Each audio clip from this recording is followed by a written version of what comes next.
welcome back to my channel. Today I wanted to do my first trimester pregnancy update where I talk about symptoms and basically, yeah, how I've been feeling for the first trimester. So I tried to keep track weekly of how I was feeling and how things are changing. I would say most of the first trimester was pretty similar with a couple of little exceptions. So I'll just kind of go through what I wrote in my notes.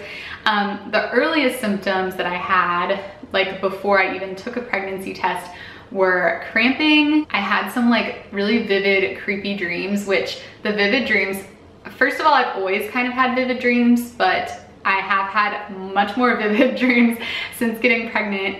And I mean, I woke up from one the other day that was like, it was like a full-length movie. I swear it had to have been the longest dream I've ever had in my life. Also just bloating, like basically from the beginning, just feeling pretty bloated. From then on, so I would say from about the time I turned 5 weeks, that was when the fatigue started, and fatigue was definitely my most prominent symptom that I've had so far. I've never experienced that level of tiredness before. I guess I have always heard pregnant people talk about feeling tired, but I wasn't anticipating this level of fatigue. There were a few days in there where I took 2 naps a day, plus I would go to sleep at like 8 p.m. It was crazy.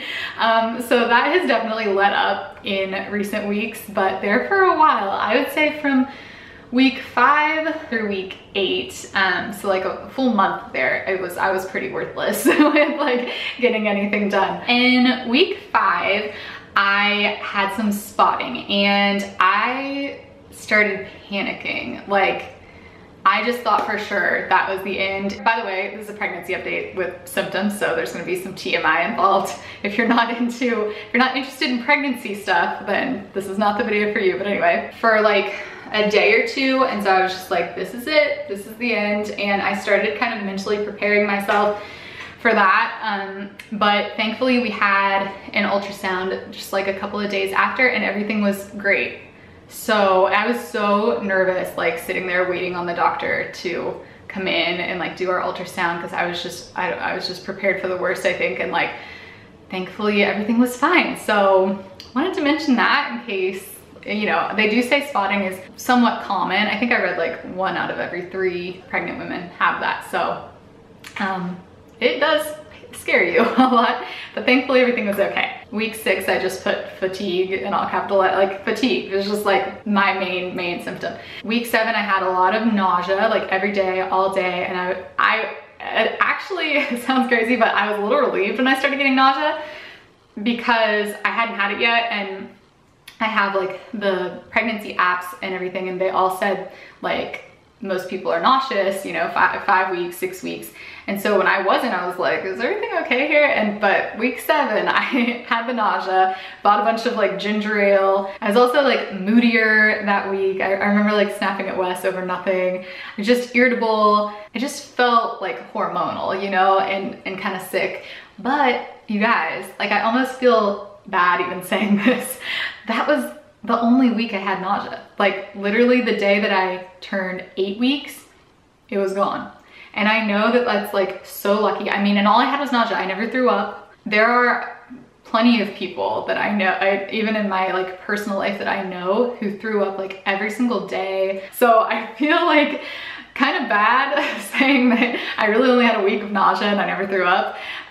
But I'm very happy about that, very thankful for that. I've heard that if you're the kind of person who doesn't throw up easily in normal life, you oftentimes don't throw up during pregnancy. I don't know if that's true or not, but my mom is that way and she never threw up during pregnancy. Maybe there's a genetic thing there, I don't know. And I hate throwing up. Like I have to be deathly ill to throw up, like food poisoning or a horrible flu or something. I just don't, I'm not the kind of person who like easily throws up. So maybe that's part of why, I don't know, but I'm just thankful.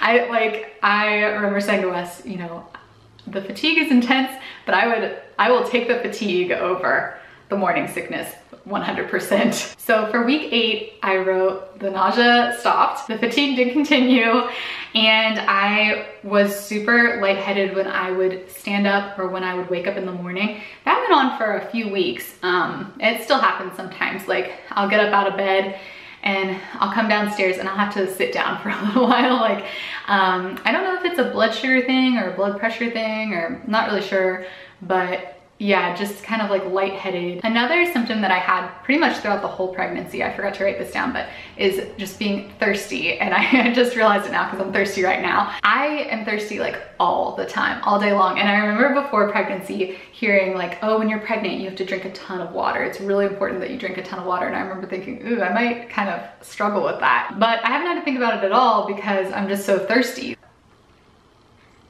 So week 9 was weird. I don't quite know what happened week 9, but I got this huge energy boost, and it was almost like I was nesting, even though it's way too early for that. But I cleaned the whole house. I cleaned it out, our pantry, organized our pantry.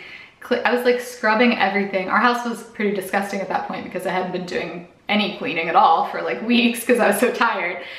But all of a sudden I was just like an animal, like cleaning like a crazy person.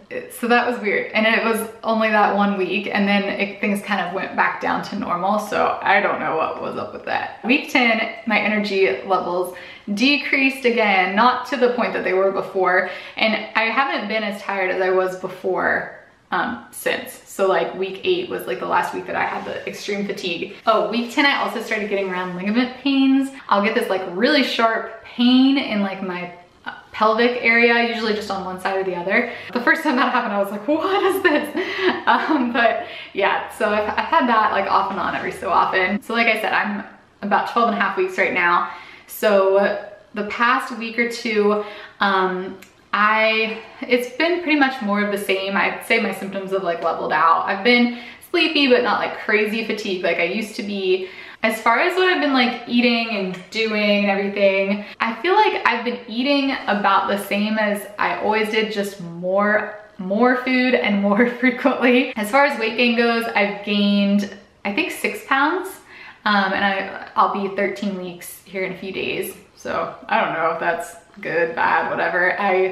Obviously I was pregnant over Thanksgiving, so, you know. So cravings, I thought that when you got pregnant, the cravings would be weird things like pickles and ice cream and just weird stuff, or random things that you don't usually eat. I haven't had that at all. Like basically for me, I've craved the same stuff that I always loved. It's just that now they're so strong. This is kind of funny, but Wes and I were laying in bed one night and we were sleepy, but we were just talking about food for some reason. We were talking about Nashville food because we used to live in Nashville. And Wes brought up this burger that we used to get at my favorite restaurant in Nashville called Burger Up. And I think it's called like the black and blue burger. It's got this like blue cheese sauce on it. And they have truffle fries there that are out of this world. Like unlike any French fries I've ever had in my life. So good. They make aioli sauce in-house. Oh, it's just so good. If you guys ever go to Nashville, go to Burger Up. Anyway, I could not stop thinking about that food. And Wes even, I was just like, oh, it sounds so good. And Wes even got on Instagram and was like looking at pictures of it and stuff. And I started getting teary-eyed. Like that was how bad I wanted that food. And I knew that I couldn't have it. Obviously, we live in Ohio now. And so I was just like, no. And I ended up getting out of bed at midnight. This is something I've never done in my life. When I'm in bed, I'm in bed. I'm not getting up to eat. But I got up out of bed at midnight, came all the way downstairs and made myself a grilled cheese sandwich. So that was a unique experience. But yeah, I guess that's what I'm saying is like, I don't crave different stuff. I just crave stronger than I used to. I haven't been craving sweets at all, but at the same time, I've never really been much of a sweet tooth type of person. I'm not really a big fruit eater. I did cut out caffeine completely the first up until about a week ago. When I turned 12 weeks and I started feeling like, okay, I can kind of breathe a sigh of relief here, I started doing just like literally a half a cup, and it's not every day because I'm just paranoid, and I know you can have like a cup or two, but I don't know, I'm just paranoid. I have been taking prenatal vitamins, obviously, and I take this kind that was recommended by our fertility doctor. I don't know that they're really any different from the kind that you get at like the grocery store. I do what the doctor tells me, especially the fertility doctor. Yeah, supposedly it has like the most of everything. I don't know what, if it's even any different, but that's what I take. I've also been taking baby aspirin from the very beginning because that was recommended. I honestly don't know why. I think it's like kind of like a mild blood thinner type of thing, so it prevents blood clotting or preeclampsia or something. I don't know, but I've been taking that and I'm still taking that. And I also take a probiotic every day. I've been doing that since before IVF. I went to Old Navy the other day and bought a few just like loose shirts. They're not maternity shirts. By the way, did you know that Old Navy stopped carrying maternity clothes in their stores? Of course, now that I'm pregnant, right? So I went in to try on like maternity jeans because I don't know what size to order online. And yeah, they no longer carry them in stores. So I don't know, I might just have to guess at my size because it's starting to get to the point like my jeans fit fine, but I have to unbutton a button after I eat and stuff. It would be nice to have a little stretch. I feel like this video is so long because I'm going over 12 weeks rather than just 1 week. But yeah, I think I covered everything. Let me know if you have any like questions or things that you would like me to cover that I didn't cover in like my next pregnancy update videos. And oh, I'll show you the bump. It's not much of a bump, but it's there a lot more than it was before. You can see right there. See, it's morning time right now, so you really can't see it as well. But at night, it's like really noticeable. But that was my little bump at 12 weeks and, what is today, Wednesday? 12 weeks and 4 days. Thanks so much for watching, guys. Please subscribe and like this video and let me know if you have any questions or comments or anything below, and I'll talk to you guys later. Bye.